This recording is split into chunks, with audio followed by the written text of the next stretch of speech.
Hello you guys, welcome back to my channel. I mentioned at the end of the last video I posted, which I think was the tattoo video, and I posted on Twitter that I was going to be doing a Q&A sometime soon. It is the sometime soon. I used to do these like twice a year maybe. I used to absolutely love doing this style of video. I haven't done one in a long time. The last couple of years obviously have been crazy and weird, so it's nice to feel like I'm getting back to some sort of normalcy. With The Walking Dead coming back so soon as well, it feels like a nice time to just sit down and chat about some stuff. There's probably going to be a lot of Walking Dead questions in this, so I'm excited to get to talk about things like that and discuss like thoughts, theories and whatnot. So before I get started, I just want to remind you guys I have a Patreon where I do a whole bunch of reactions. There's ongoing reactions to old and new shows, so there's like The X-Files, Buffy, Star Trek. I'm also doing reactions to things like Teen Wolf, Once Upon a Time, American Horror Story, The 100, and I'm doing movie reactions. I'm doing Boba Fett, and I'm also starting up reactions to All of Us Are Dead. But yeah, all that stuff is over on Patreon, and when The Walking Dead returns, I'll be posting the more extended version of The Walking Dead reactions like I always do on Patreon. So on YouTube, to try to avoid copyright, I always keep the reactions around 10 minutes, give or take, and then I post the review video afterwards. The more extended version will be going up on Patreon probably on the same day as the YouTube version, maybe a bit earlier. I haven't decided yet. So yeah, let's go with the questions. It's so weird to be sitting down just being answered questions, isn't it? Okay, so I'll start with some of the Twitter questions first. So Cindy asked, is The Walking Dead your ultimate... Why can't I pull this? There we go. Is The Walking Dead your ultimate favourite show? I think I'm going to need therapy when it ends, and can we be friends? We make you laugh. You make me laugh and brighten my days with your videos.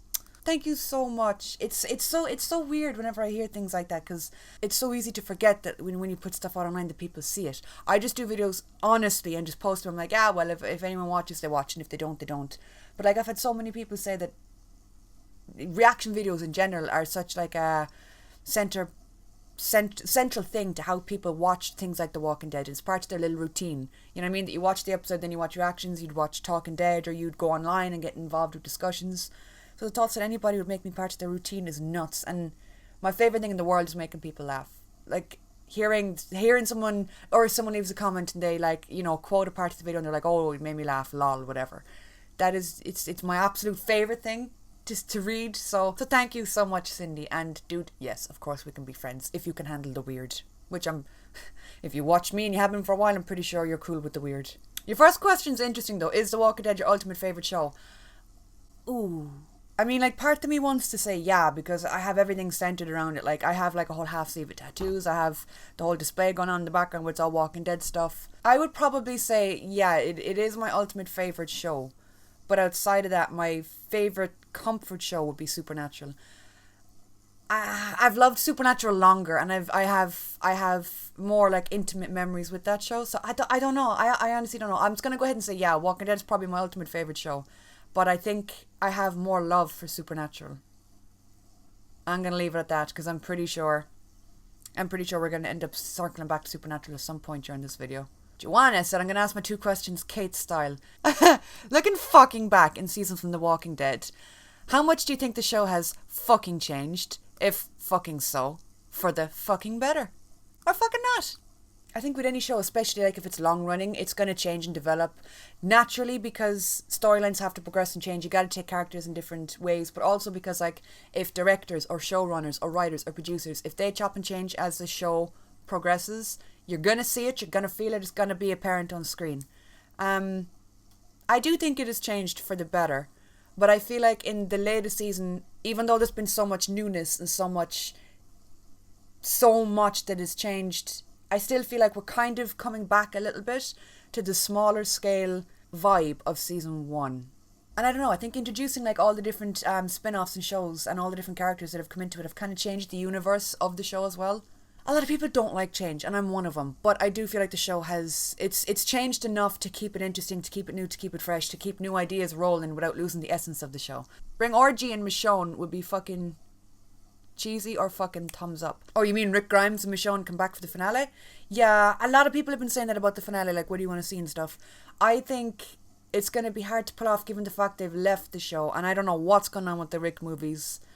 I've kind of given up hope on that. I think they made a huge mistake announcing it as soon as they did. but I think the finale wouldn't be complete without Rick and Michonne. That's personal opinion. I don't know if they're gonna bring either of them back, but I think if you're gonna finish the show, do it right, bring everyone back somehow. We got Mr. Disappointment. After centering your channel on The Walking Dead for so long, once the show ends, where do you think your content will go? Will you be solely on Patreon or switching stuff up and react to movies you find interesting, similar to YouTube? Pretty much it. Love you, dude. It always stresses me out so much whenever I get this question, and I've been getting this question pretty much since they announced the show was going to end. And dude, I know that you personally don't mean anything by it, because I know you and I've known you for years. But like, sometimes people are like, oh, yeah, they could take a sting with the question, you know what I'm saying? They're like, oh, so like, are you just going to quit when The Walking Dead ends? And it's like, no. I mean, it's going to be weird for sure. We still have a season's length worth of content to get through. We still have like 16 episodes, which is technically a full season. So I feel comfortable for now with Walking Dead content. But then beyond that, you have Fear the Walking Dead that's going to be continuing. You're going to have the anthology show that's going to be starting up. I think they've already started recording that. And there's the unnamed Darren Carl spin-off. So I'm going to have content in the Walking Dead universe. It just won't be The Walking Dead anymore, and I'm not even emotionally nearly prepared for that. But copyright's a bitch on YouTube, and anyone that's ever tried to do anything on YouTube knows that. That's why I keep my Patreon for like everything else, basically. I feel comfortable just keeping my channel centered around what it was when it started. I love keeping it all Walking Dead universe. You know, you got the reactions, you have the chat videos, the interviews that I get to do sometimes. So I think I'll be keeping it as it is. And Patreon is just for like absolutely everything else. I'm doing like 13 different shows at the moment with movies and shit. And I like having the comfort of knowing when I do a video for Patreon that it's going to stay on Patreon. It's not going to get blocked or removed or fucking, you know what I'm saying? Once I put it up, it's there. And so it's nice knowing that I'm not going to put all this energy into a video that's just going to be blocked or taken down. Kai asked, what's your favourite difference between the comics and the show, and what's your least favourite? Honestly, I feel like I don't know enough about all that kind of stuff. I did read the comics back when I started doing the show. Back when I started watching the show. But I can't remember where I left off. But it's been so fucking long now. I reckon I'm miles behind. One thing I love most about the comics and the show is the fact that they constantly change things up when they're translating things to screen. So if they're bringing something from the comics over to the show, you never know if it's going to go to the right person to like line it up with the comic story, or if they're going to chop it and change it. I do like that. Megan asked, how are you? And what is your favourite season and favourite character in Supernatural? Well, that's it for this question and answer. I'm just going to sit for the next hour and a half and talk non-stop about my favourite character. Oh, Megan, you know me well. So first of all, I am doing really good. I'm doing better than I have in a very long time. Last year was a big old clusterfuck. It was a messy year. It was one of the shittier years I think I've ever experienced. But things took a turn for the better. And at the moment, I'm kind of in a cautious headspace, you know what I'm saying, where everything's going a bit too well, that everything's going a bit too dandy and you're a little bit too happy. I'm trying to vibe with it and be just delighted with how everything's going, but there's always that kind of, I'm waiting for something to go wrong. And my favourite season and character in Supernatural. Oh no. Right off the bat, I want to say my favourite season of Supernatural is season 4, because it has Cass's introduction, who's my favourite character from anything ever. Even more than Daryl. Don't twitch. You didn't hear it. Nobody tell Daryl. What's my fucking hair doing? Jesus Christ. I feel like the 5th member of the Beatles. And I love season 4. I love the Angels storyline. I'm obsessed with Angels, always have been. Season 4 is the reason I started Supernatural. I saw Cass's introduction and then was like, ooh, I kind of could love him. I might go back. And then I went back and watched the first 3 seasons, got obsessed, and I've been nuts about it ever since. I think Cass is my favourite character. Castiel is my favourite character, like, of all time. Very closely followed by Jack. But yeah, getting back to Castiel, there's a vibe around him when it comes to characters. And I've said it about shows before, like I love the world building. I do love the costumes and the music and the CG and everything that goes into a show. But at the end of the day, you don't watch a show necessarily just strictly for the costumes or strictly because you love the soundtrack. It might be like a contributing factor, but you sit down to watch a show because you love the fucking characters. And Cass, he had the craziest story arcs, the most insane entrance and exit. There was just this gorgeous vulnerability to him as a character that I just loved. And when it comes to characters that like catch my eye, I like ones that are loyal. I like characters that are super loving and super protective, and he just ticked every box for me, on top of being just like a genuinely good being. So, Cass. Martin asked, what scenario would you want to see Rick in if he ever shows up for the Walking Dead finale? Honestly, I would take anything. I would take any of the Rick Grimes scraps that they're willing to give us at this point. I just miss him so fucking much. I mean, I feel like everybody is kind of adjusted to life after Rick, life without Rick in the show. but it's still not the same. You can still feel it every now and again, and I can't imagine them ending the show without him. I can't. I don't know how the fuck they're going to do it, or what they're going to do, or how they're going to bribe Andy or kidnap him and just drag his ass to Georgia, but they gotta figure something fucking out. I just want to see him. Still waiting for the Rick movies. Dude, I fucking feel you. Asked, what character, living or dead, would you like to see get their own spin-off in the Walking Dead universe? I don't know, and I feel like anything's kind of possible, because with, well, Darryl and Carol are both getting their spin-off, which I think it was a big mistake to announce that show so early, because then it took all of the suspense and all of the excitement out of, are they going to die or are they going to live to the end of the season? There's a lot of people kind of arguing against that, saying, well, they could maybe, that their spin-off show could be based before a certain season or in between time jump. I think that would be a cheap shot, being honest. I would not like to see that. But I am excited for the Darryl and Carol show because I adore both characters individually. So I feel like I'm kind of getting the spin-off that I wanted, because I love Darryl. And I would follow him. If he did a show that was just based around Darryl sitting in the tree, ranking twigs and leaves that he finds in the wilderness, I'd watch it and be like, cinema. But I feel like the anthology is a really cool idea, because you can technically bring any character from the Walking Dead universe into this show. Because if it is like a different story per episode and they're going to shake it up and do all different things with it, the possibility is there to bring anyone back. They could bring the governor back for an episode to show a side quest he went on back in the day. You know, they could bring back a Shane-centered episode from either before the outbreak or just after the outbreak that we never got to see. You know, so I feel like they could really do anything they fucking wanted, and that show could technically run forever. Generic Name asked, do you think the Fear the Walking Dead has been more consistent in quality than The Walking Dead? That's a good question, because I've seen a lot of people saying that they enjoyed the most recent season of Fear over The Walking Dead. I don't know, man. I feel like Fear's had a lot of dips. It's had a lot of highs and a lot of lows. I loved season 1 of Fear. I think it's one of the best seasons in the entire Walking Dead universe. Audiences have had such a love-hate relationship with Fear that, like, everybody has an opinion on it, you know what I'm saying? I would say The Walking Dead has probably been more consistent in quality, but Fear has had the bigger growth and the bigger, like, transformation.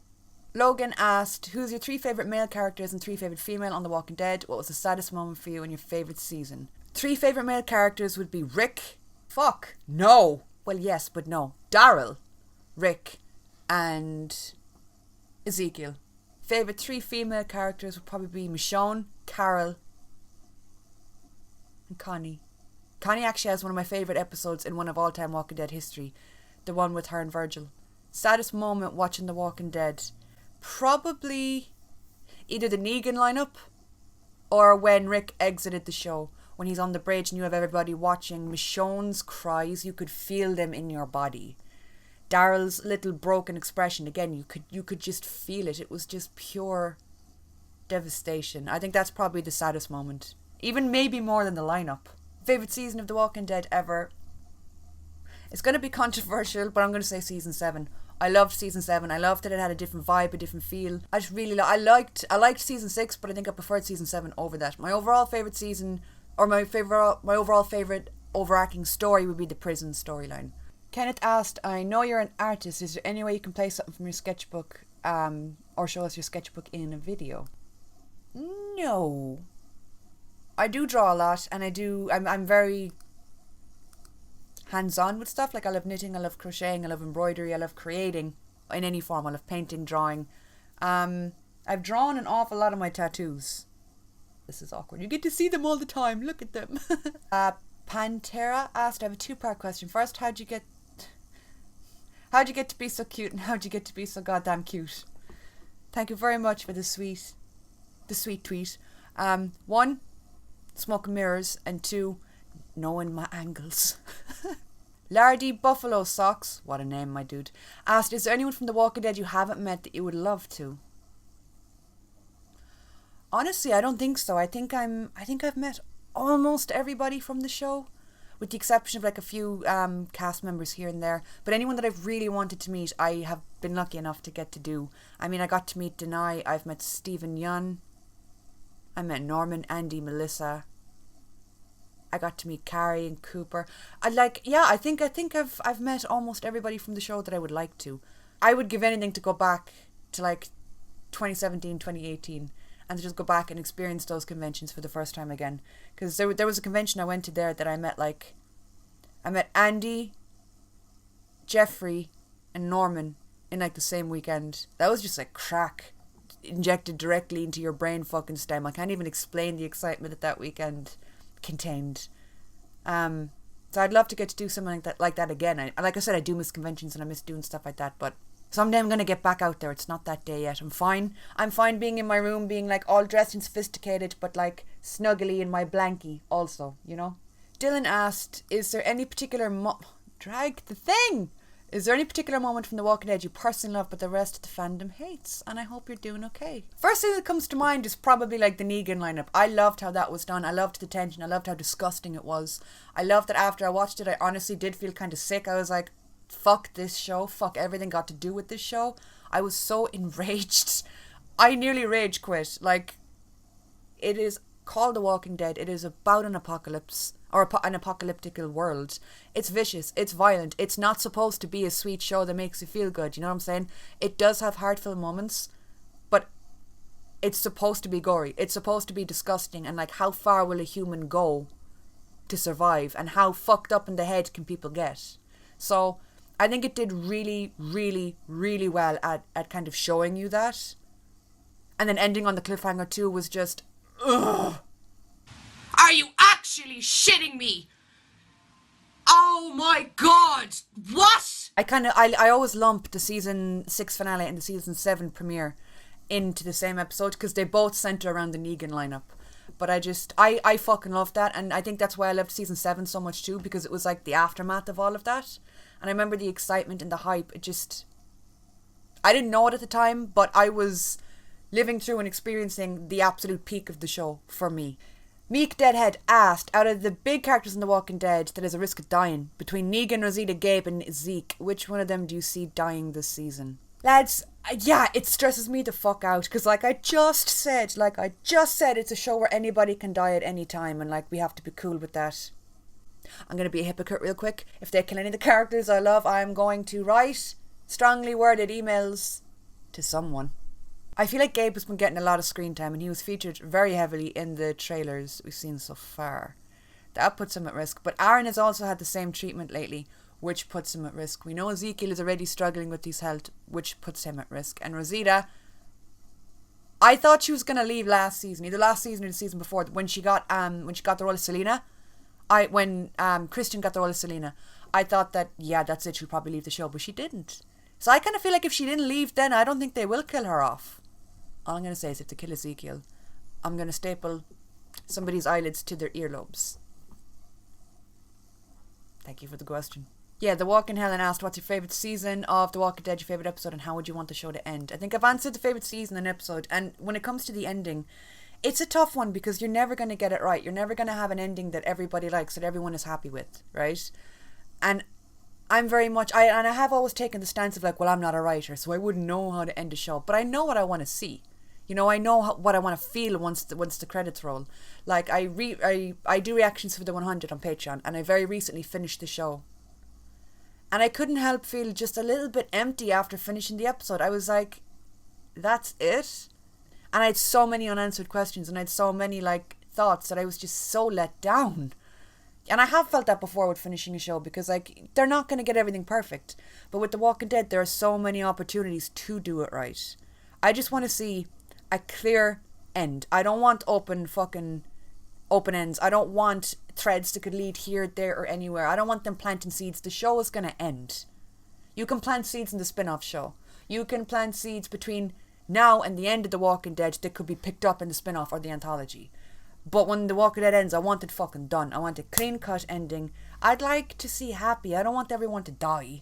Although that would be really dramatic. I want Rick and Michonne to come back no matter what fucking happens. And like, I'm just going to go ahead and say it. If they don't get them back for the finale, it's going to be a big fucking disappointment. I think I speak for a lot of people when I say that.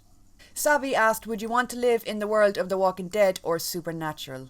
I have said it before and I'll say it again. I have enough confidence in myself and my abilities to very confidently say that I would die within day 2 of a zombie outbreak apocalypse. I have horrible anxiety. I'd fucking die in the corner of a heart attack. The same could be said for the world of Supernatural, but if I existed in the world of Supernatural, I would exist in a world where angels are real, and Castiel would be real, and Sam and Dean would be real. I would just find them and be like, listen, I'm hopeless, needy, take me with you, let me hunt shit with you. I'm really fucking useless, but I'll learn.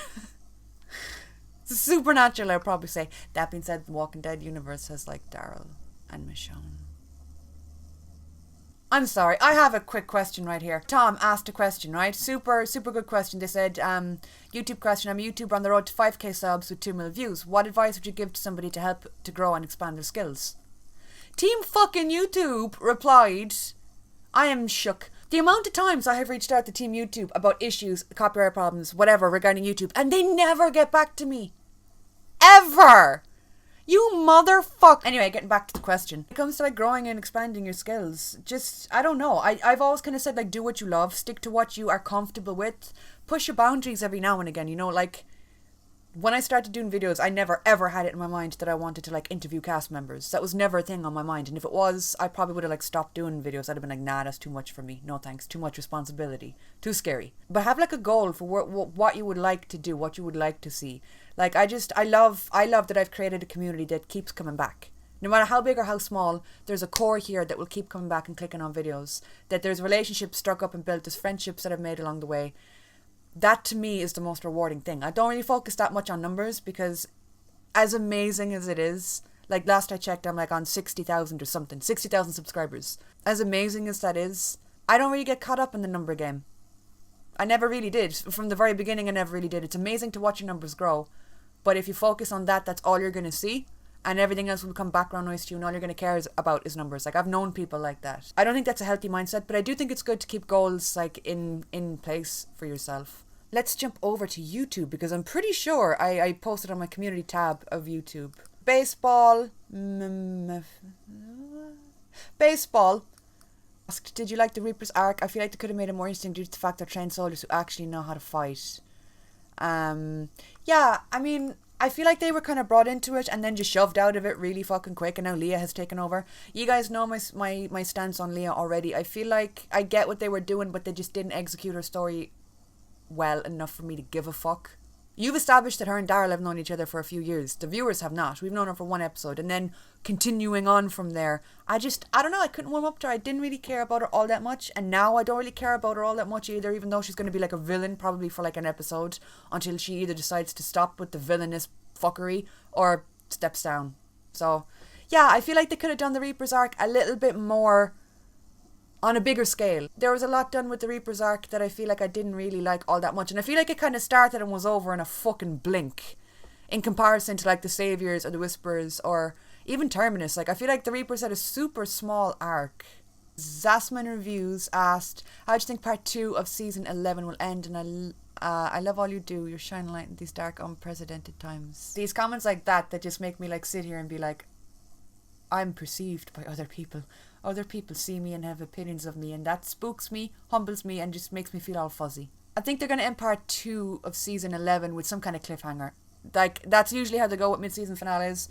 But if they're trying to bring in the big viewers and they're trying to bring in the big hype for the very last part of the season, for the last ever, the final few episodes, they're going to have to do something huge. I reckon there could be a big character death, or they're going to tease at a big character death. I'm over the teasing. Like Bobby Singer says in Supernatural, one of the best quotes ever here, just get in here and lay your hands on me. I agree. I'm like, listen, they have 16 episodes left. They have so much they need to tie up and do. They need to start actively doing shit instead of hinting towards stuff. So if they are going to do like a major character death this chunk of the season, then I want it done. I don't want fucking hints. Now, if they're throwing an old Rick Grimes hint at the end of the season, I'll be happy.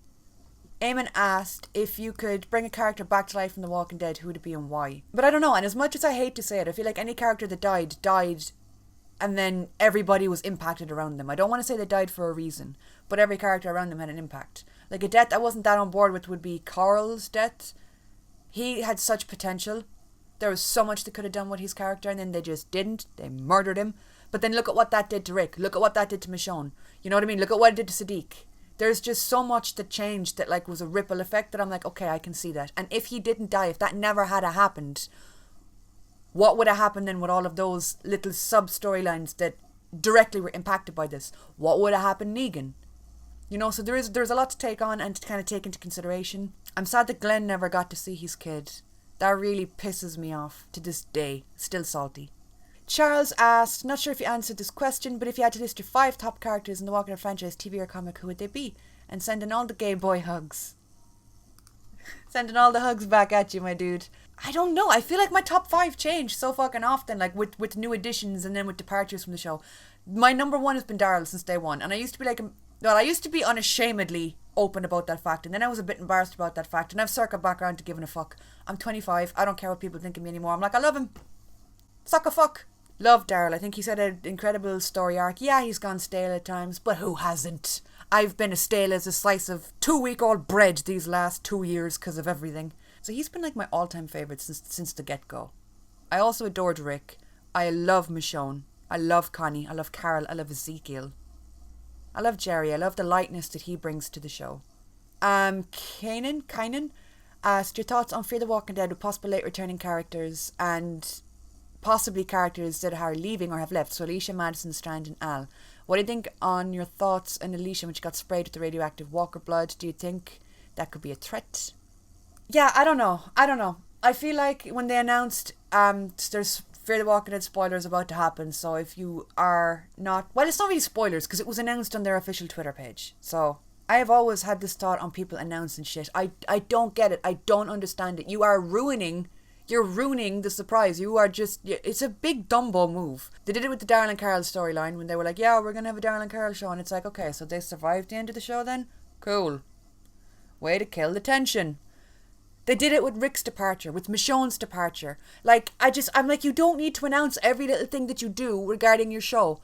Some people like to watch a show not knowing what happens. I'm one of those bitches. I fucking hate spoilers. And there's nothing worse than, like, seeing the official account announce Madison's coming back to Fear the Walking Dead. And it's like, could you imagine how the internet and the fans would have blown up the night that episode aired if they didn't know? I don't understand. I mean, I guess maybe they're trying to get ratings up. So they're trying to be like, hey guys, Madison's coming back. Tune in. It's like, okay. But my God, it would have been so much more impactful if you hadn't fucking done that. I think it's cool that they are bringing older characters back. It's interesting to see who else are they going to bring back, if anyone. I thought Madison's departure was pretty clean cut and precise. I think them bringing her back it's a good move, but it's odd. You know what I mean? I feel like her character storyline has been over for seasons now. And just bringing her back because you want that kind of drama, you want to spice it up a bit. I get it, but at the same time I'm like, I'm going to reserve judgment till I see. But it will be really nice to have one of the original cast members back. I reckon Strand is probably going to leave the show because Coleman has been absolutely fucking killing it right, left and centre with all of his other projects outside of Fear. Which kind of saddens me because if we do lose Strand, I'm going to be heartbroken. He's probably one of my favourite things about the show. But at the same time, Coleman deserves to do whatever the fuck he wants to do in regards to creative projects. But if he leaves, I'm going to cry on the floor like a little bitch. And Alicia, I think Alicia's fine. That lady has so much plot armour that what we've seen her go through so far, I'm like, I don't even know. I could see her walking out of this totally fine. It's Alicia. Jon Snow Rules asked, will you be doing any more gameplay on Patreon? I loved your Walking Dead gameplay. Maybe. I don't have any immediate plans right now because at the moment I'm focusing an awful lot on a bunch of shows and a bunch of movies that we're doing and live streams and stuff. But maybe I could see gameplay coming up maybe sometime towards summer. Woven asked, what was your first reaction like and thoughts when you saw season 1 of The Walking Dead for the first time? I think I've talked a little bit before about like when I discovered the show. I was going through a super shitty time. I was super down. It was just rough. It was a dull time to be me. And then I started the show and was like, I could binge watch this. This could keep me company for a few days. Fast forward, I don't know how many years at this point, and here I am.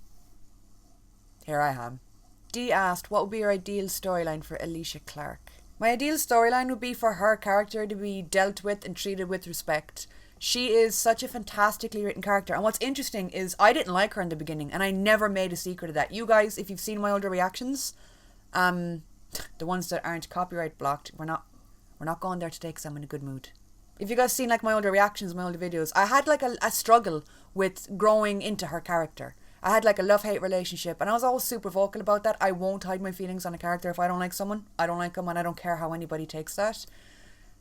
But with the last 3 seasons, maybe, she has just, she's one of my favourites, and I feel like the whole painting of the trees thing, I feel like they really took her character in a weird direction, and I just want to see, I want to see her given the storyline that she deserves. I want to see her back to her usual insanely brave, talented, kick-ass, whatever the fuck you want to say. Back to those moments that we know and love her for. Tasha asked, who do you want to interview on your channel? My initial answer would be everybody and nobody. One thing I don't talk about when it comes to those videos is how insanely stressful they are. It looks like it's all fun and games, and like it is to an extent, but it is... Anytime I do them, I get so stressed, I just end up... The day after, I'm completely out of action. Because of the time differences in the time zones, every interview I've done has been like a nighttime interview for me. So I've started them at like 8 or 9 p.m. or later. And then once I finish the interview, I'm so buzzing and, you know, nuts, that I don't fucking sleep. And I'm up like most of the night editing the video and I'm excited and I'm woo. And then the day after, I'm just fucking spent. But outside of that, it's the nerves and the anxiety that comes with it is just... It's a lot. But it is worth every fucking millisecond of stress that it brings. I cannot tell you how proud I am of... And I don't say that lightly. I'm very much I don't know. I'm you may have noticed, I make jokes a lot, and I do deflect a lot of attention away from me. But when it comes to the interviews, they're something I'm incredibly proud that I've done, that I can say, look, I did this myself. Yes, the interviewee was there too. I mean, they had a part to play also. But like, you know, I think all of them, the setting up of it was down to me. The being in contact, reaching out, arranging, down to me. The questions, the videoing, the editing, everything, I did myself. So, you know, I do feel really proud of it. And there are people that I would love to do still. I'd like to get to chat to like any of the cast, because they all have the wildest stories. I was in talks with Jeffrey about doing one, and just trying to nail down a date was so difficult. I will plan on to try and get back around to that. I've already talked about it with Jeffrey, but trying to pick a time and a day where he's not doing like a billion things is hard. But I'd love to talk to Norman also. I think he would just have the weirdest shit to say that I wouldn't even need questions. I'd be like, just go, man. Just off you go. What?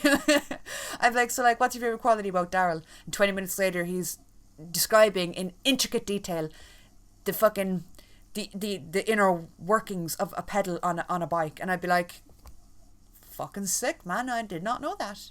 But I would like to get back around to interviews. It's just, they're pretty difficult to try and lock down and set up yourself. But yeah, that is it for this Q&A, you guys. Thank you so much for chilling, for hanging, for listening.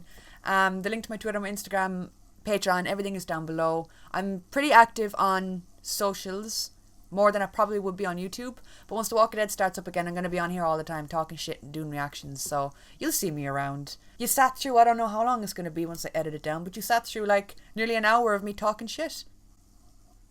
I'm sorry. Thank you so much for watching. Thank you so much for the questions, and I will talk to you all soon.